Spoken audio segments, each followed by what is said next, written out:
नमस्कार दोस्तों, मैं हूँ संघमित्रा गौतम। आपका स्वागत है मेरे यूट्यूब चैनल उत्तराखंड ज्ञानदीप में। तो दोस्तों, आज हम कवर करेंगे हिंदी भाषा।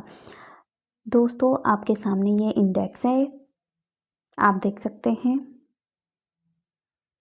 तो इसमें से हम सारे टॉपिक्स को कवर करेंगे। तो चलिए शुरू करते हैं। हिंदी भाषा का सामान्य परिचय एवं प्रमुख बोलियाँ। हिंदी भाषा की उत्पत्ति। हिंदी भाषा की उत्पत्ति भाषा शब्द संस्कृत की भाष धातु से बना है, जिसका अर्थ है बोलना या कहना। भाषा ही वह माध्यम होता है जिसके द्वारा मनुष्य अपने भावों, विचारों और भावनाओं को व्यक्त करता है।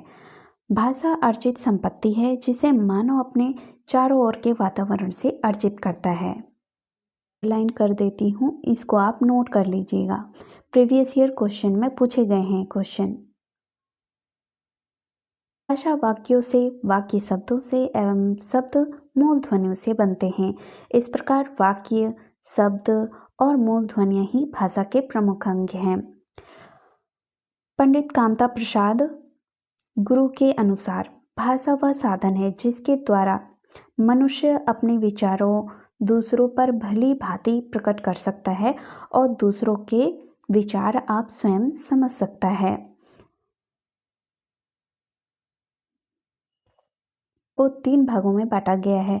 पहला है मौखिक भाषा, दूसरा है लिखित भाषा, तीसरा है सांकेतिक भाषा। मौखिक भाषा परिचर्चा अर्थात विस्तृत व्याख्या भाषा का मौखिक रूप है। लिखित भाषा भाषा का वह रूप जिसमें अक्षरों या चिन्हों की सहायता से हम अपने विचारों को लिखकर प्रकट करते हैं, उसे लिखित भाषा कहते हैं। जैसे लेख, पत्र, निबंध, कहानी, जीवनी आदि। तीसरा सांकेतिक भाषा, जिन संकेतों के द्वारा बच्चे, गूंगे और बहरे अपनी बात दूसरों को समझाते हैं, उन्हें ही सांकेतिक भाषा कहते हैं। कुछ विद्वान भाषा को 2 रूपों में मानते हैं। पहला मौखिक भाषा, दूसरा लिखित भाषा को मानते हैं। मौखिक भाषा जो है बहुत ही महत्वपूर्ण लाइन है, इसको नोट करते चलिएगा। और आगे पढ़ते हैं कि मौखिक भाषा की सबसे छोटी इकाई ध्वनि एवं लिखित भाषा की सबसे छोटी इकाई वर्ण है, जबकि भाषा की सबसे छोटी इकाई वर्ण या अक्षर कहलाती है। दोस्तों, मैं इसे अंडरलाइन कर देती हूँ, आप लोग नोट करते चलिएगा।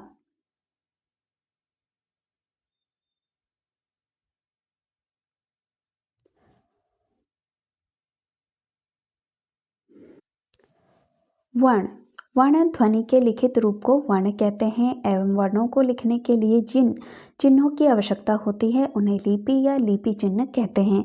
दोस्तों, पेपर में पूछा भी गया है कि लिपि चिन्ह किसे कहते हैं।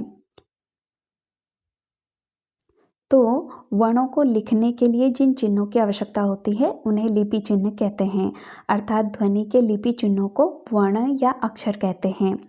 भाषा निर्माण की इकाइयों का सही क्रम इस प्रकार है।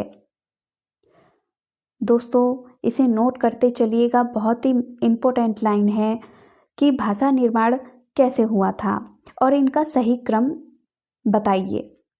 तो पढ़ते हैं। ध्वनि ध्वनि के बाद आया वर्ण, वर्ण से शब्द, शब्द से पद, पद से वाक्य, वाक्य से अन्विति। तो हम पढ़ेंगे शब्द। वर्णों का सार्थक क्रम जो निश्चित अर्थ दे उसे शब्द कहते हैं। इसे भाषा की लघुत्तम सार्थक इकाई कहते हैं, जैसे कमल, नयन, चयन आदि।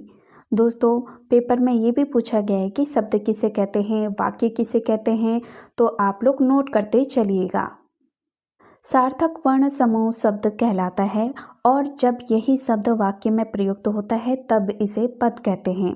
जैसे मोहन क्रिकेट खेलता है, यह वाक्य 4 शब्दों मोहन क्रिकेट खेलता है से बना है, किंतु वाक्य में प्रयुक्त होने वाले ये शब्द पद कहलाते हैं। आगे पढ़ते हैं वाक्य। वाक्य 2 या 2 से अधिक शब्दों के सार्थक समूह जो निश्चित अर्थ प्रदान करते हों उन्हें वाक्य कहते हैं। इसे भाषा की पूर्णतम इकाई कहते हैं। जैसे मोहन कल विद्यालय जाएगा। दोस्तों आगे के टॉपिक्स हम नेक्स्ट वीडियो में पढ़ेंगे।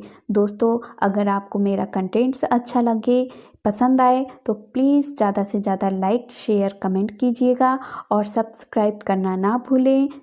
Thank you.